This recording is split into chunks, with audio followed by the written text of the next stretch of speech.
I would define as a game changer someone who is willing to not just tweak the status quo, but really suggest ideas that could move the ball forward in a significant way. So what inspired me to do what I do today? Actually, I remember when I was in 3rd grade, I was given kind of a key opportunity to join the popular crowd, which was, explicit, which is pretty, sophisticated for 8-year-olds. But in order to join the popular crowd, you're going to have to stop speaking to the following people: the other black kids, the poor white kids, and anybody who was in between. And I remember at that point making a decision that it wasn't worth it to me to be part of the people who were having a good time if it meant that I had to abandon the other oppressed. And so I still feel like that's been kind of the guiding force of my life, a commitment to justice and wanting to say, we all have the opportunity to enjoy our middle class or upper middle class existence and just worry about ourselves, or we can actually have compassion and concern about our fellow human beings and be part of that struggle. I think it's important to know what you're passionate about, because I think we spend a lot of time trying to convince everyone, like this young man on the street the other day who grabbed me, one of the people with the clipboards, and was trying to convince me that his organization was one I absolutely had to fund right at that moment, and he didn't care what other organizations I support. But I think all of us have something that we're particularly passionate about. That's the way that we were made. And if we really prepare ourselves with all the skills, the networks, the training that we need, then when we put that training together with our passion, we can really make a difference. Information, I think it's an interesting challenge nowadays because there's so much information and not a lot of helpful filters.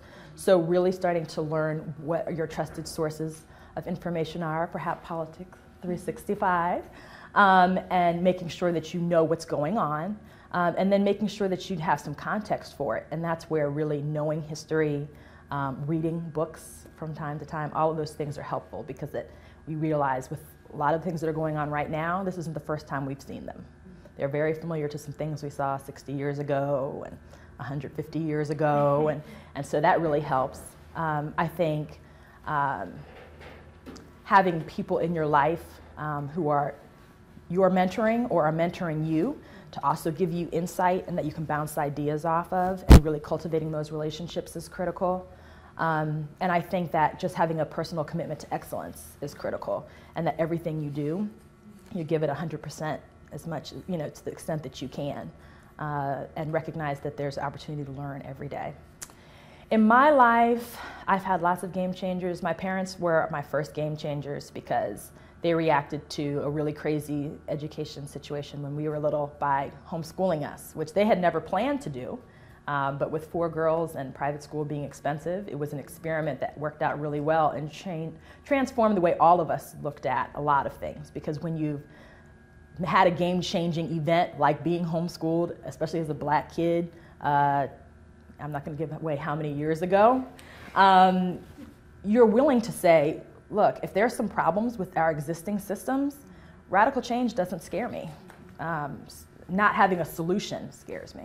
I think one of my greatest accomplishments has been really investing in people that I love by providing service. So that's been from being the oldest of 6 kids and trying to be a good big sister, to being a good daughter and granddaughter, to when I taught 5th grade with Teach for America here in DC, and I had a chance to serve all of those kids and their families on a daily basis. That's the greatest accomplishment of my life.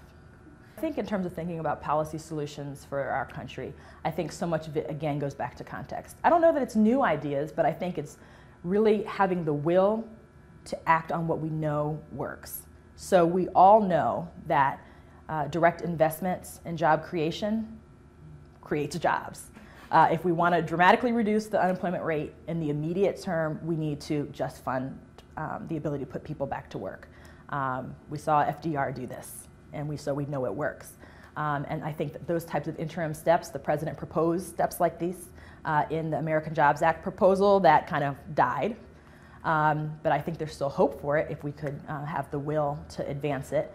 I think it's also in the long term, but also in the more near term, really investing in education and training so that we're preparing our kids and our workers to have the jobs that are going to be available in a global economy. And since we know what industries are growing, like tech, like health, like education, we should be targeting our training and our education to those areas where we know there's going to be opportunities, and really make sure we're preparing our kids and our country to compete that way.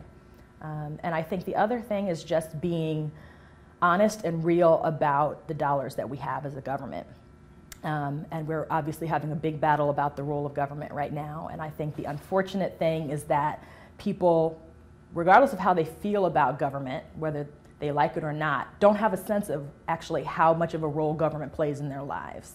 And there's a lot of things that we get to enjoy in this country because we pay taxes to the government, and the government provides these services. And if we don't get real about how we're willing to contribute and start to share that burden equally, so that the working class and middle class aren't having a disproportionate share of that burden, and if we don't start having some revenue.